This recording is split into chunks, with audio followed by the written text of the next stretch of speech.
We finally got to see the off-spawn at Demon's Domain between Peterbot and Pollo, and it's not going the way a lot of people expected. I'll talk about who's coming out on top and what this means for both teams going forward. Is one of them going to leave? Will clicks get contested? Maybe Booga? I also need to clarify what is going on with the region lock. Are tournaments region locked or aren't they? And we just had more Fortnite servers being added. This could be a big change for competitive going forward. So there's a lot to talk about. Let's jump into it. Let's kick off with the big one. We finally got to see Peterbot versus Pollo off spawn, kind of. And I say kind of because they ran a few games, they're actual trios, but then unfortunately, Acorn had to stop playing. This wasn't Cold this time. We got to see Pete, Cold, and Ritual playing as their full trio for the entire day, except for game one where Faxity filled in. But either way, we didn't get to see the trios go at it as their full trios for the entire scrim session. There were 6 games and we got to see them both play as their full trios twice. Yes, I know that's not the greatest. Basically what happened was session 1, game 1, Cole didn't wake up in time for scrims, so Faxity had to fill in. So it was Fax, Pete, and Ritual up against Acorn, Aegis, and Pollo. So their full trio against Pete with Faxity, and Pollo's team won, making it 1-0. Again, obviously no one is trying to say Faxity is as good as Cold, but it is worth pointing out in this first game, Pollo actually outdropped Peterbot considerably. So I actually don't know if Cole was in there instead of Faxity, if it would have made a huge difference because they got outdropped by such a large margin. So Pete did go on to complain about drop calc for this and saying that they should have a different strategy if the bus is really fast. So I think Pete himself admitting that their drops just weren't good enough. And based on watching all of the fights today, I watched all 6 games, it really is who has the best drops. It's kind of awkward because there's multiple chests on the top level. There's the guaranteed legendary chest, but there's multiple chests and multiple weapon spawns, and you have this weird like railing gap that you have to fit into, so it makes the drop really, really difficult. Now, once Faxity got subbed out for Cold, we got to see Pete, Cold, and Ritual go up against Acorn, Aegis, and Pollo. Both have their actual full trios for 2 more games, and it went 1-1.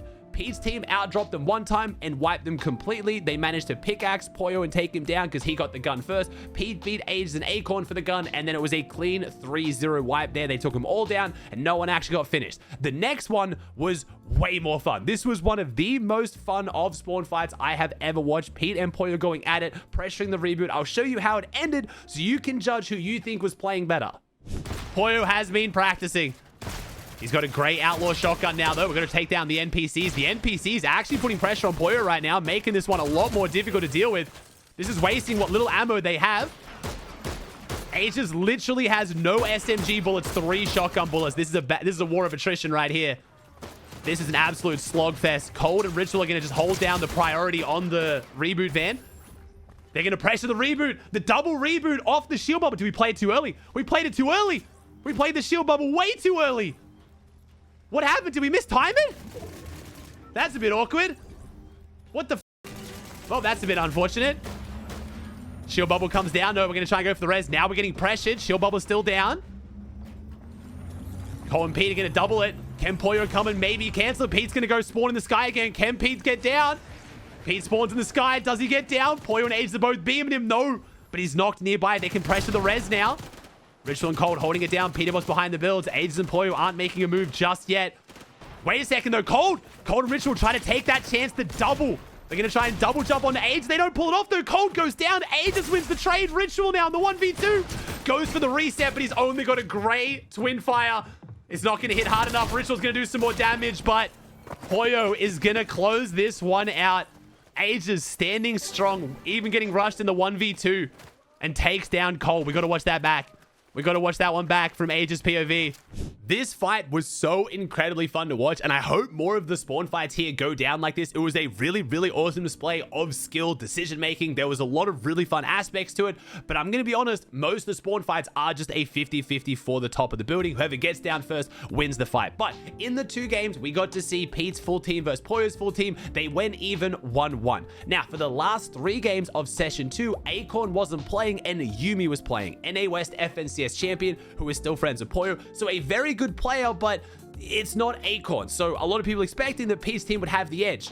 But no, actually Pollo's team won 2 and lost 1 in the final round. So the overall score was 4-2 for Pollo. Peterbot's team actually losing more rounds than they won, but obviously I have to point out one of the rounds they had Faxity, and then a few of the rounds they had Yumi, not Acorn. Now, most people who are fans of Pollo were saying, well, Acorn's only going to do better than Yumi, right? Acorn's one of the greatest players of all time. Yumi's a pro, but he's not Acorn. But they still won with Yumi, so they'll win even harder with Acorn. But it's a battle royale. You never know at the end of the day. Maybe Yumi is just a god dropper and got down first every time and he's a better fighter. You just don't actually know. So I want to wait and see them actually go at it in a proper tournament. Hopefully we don't have to wait too long because we have the Eval Cup taking place today as of you guys watching this video. And I really hope both Pete and Pollo's team make finals so we can see them contest each other off spawn. If I did have to give my 2 cents though, and what I think based on the spawn fights across the day, Pollo's team played better. Yes, there was some fills. Yes, things were a little bit weirder, but when it came down to mostly who has the best drop, Pollo only got outdropped 1 single time in the 6 games. Otherwise, he got down and got the gun every single time. I will give full credit to Pete. Pete got the gun almost every single time as well, so it was really kind of about the other players in the team and seeing what they could do with it. But when they were actually fighting it out, Pollo's team was looking really good. That long drawn out spawn fight, the best spawn fight we had that wasn't just who got the gun first, Pollo's team ended up winning it with a beautiful clutch by Ages. Ages, full credit there, handled himself phenomenally, and it looks like Pollo, Ages, and Acorn have fixed their vibes. People in my chat pointing out that Pollo and Ages have been playing on stream, on Ages' stream of the evening. They played like 5 or 6 days in a row, I'm pretty sure, so it looks like they're actually playing together. Whatever bad vibes they've had, they're fixed, and I'm really excited to say it looks like Pollo, Acorn, and Ages are back. Now, what does this mean for the overall spawn fight though?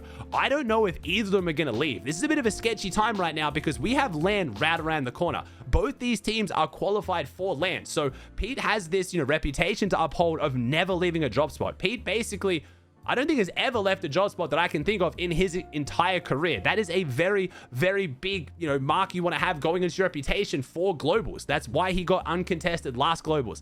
I know you're already going to say in the comments, he was contested. He wasn't contested. They had their whole entire half of the raft every single game. There was like an invisible barrier down the middle of raft that no team would cross over. So they had it uncontested, but it's worth pointing out, that was also Pollo. Pollo has a very good reputation as a fighter. I don't know if it's as good as Peterbot just because Pete loves off-spawn fighting, but neither team is going to want to leave and show weakness right before LAN. The only way I can see one of them leaving is if because they think another drop is better and it's worth going there, which saves their reputation, which most eyes look at Clicks in that situation. Clicks, Yomzo, and Higgs' drop is the only drop that might potentially be better than Peterbot and Pollo's drop right now. And based on Clicks' loot in Scrims, it's pretty crazy. Their loot is phenomenal. They don't get the medallion. They don't get the mythic AR. I've already covered all that, but overall, their loot in total, I think, is better, especially the fact that they get all material types at their drop spot. They can have 500 metal, 500 brick, and 500 wood. Meanwhile, over at Demon's Domain, Pete and Pollo, if they want to get their metal, they have to go over and fight whichever team is dropping in the mountain. Peterbot apparently has already DM'd C saying he's going to key him for the metal inside that mountain every single game. So already, Demon's Domain is seeming like it's going to be a little bit more difficult of a drop spot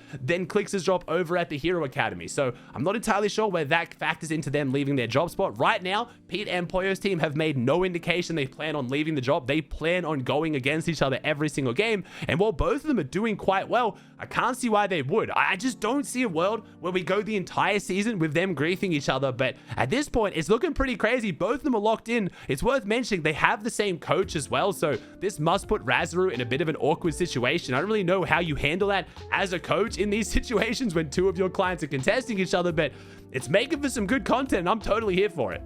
Clicks' off-spawn loot is leading to some really good placements, but they have been a little bit inconsistent so far. There was a streak of about 5 games where they didn't actually make it inside the top 10, and they kept getting stuck in these really awkward mid-game fights. When they do make it to endgame, however, they absolutely pop off. So in the first session of day 2 scrims, they really didn't do that hot at all. They didn't place extremely highly. They got 10th overall because they got a 0 kill 20th, a 1 kill 25th, but then a 17 kill win. In the very last game of the session, when I was starting to be like, like, not sure what's going wrong with this team. They absolutely popped off and showed they have the potential for big games as long as they make it to endgame. Then they took that momentum into the second session. In those 3 games, they did far, far better. A 9-kill second, an 11-kill third, and an 8-kill win. So absolutely popping off. So Clix's team started the scrim sessions on day 1 really good, had a rough patch in the middle, but then started to bring it home again. So I think one of the biggest issues for this team, and I'm not trying to make excuses for them, this goes for most of the big teams that I can see struggling right now. If they're getting caught in mid-game fights and just not winning them consistently,